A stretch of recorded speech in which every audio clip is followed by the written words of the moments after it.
Pip had beautiful, big, golden eyes. كان لبيب عيون جميلة وكبيرة وذهبية. But Pip was very shy. لكن بيب كانت خجولة جدا. While أول the other owls hooted and played, Pip would hide behind a thick branch. بينما كانت كل الألبومات الأخرى تصيح وتلعب، كان بيب يختبئ خلف غصن سميك. He was afraid to let anyone see his beautiful eyes.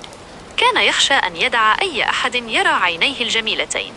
One night, a little firefly with a broken wing fell from the sky. في إحدى الليالي سقطت يراعة صغيرة بجناح مكسور من السماء. The other owls were too busy to notice. كانت الألبومات الأخرى مشغولة جدا لكي تلاحظ. But Pip saw the little firefly struggling on the ground. لكن بيب رأى اليراعة الصغيرة تكافح على الأرض. He knew he had to help. عرف أنه يجب عليه أن يساعد. Taking a deep breath, Pip flew down from his hiding spot. أخذ نفسا عميقا وطار بيب إلى الأسفل من مخبئه. He used his beak to gently lift the firefly. استخدم منقاره ليرفع اليراعة بلطف. The firefly's light flickered weakly, but Pip's golden eyes shone brightly, lighting the way. ضوء اليراعة ومض بضعف، لكن عيون بيب الذهبية أشرقت بوضوح تنير الطريق. He carefully carried the firefly to a safe, soft patch of moss.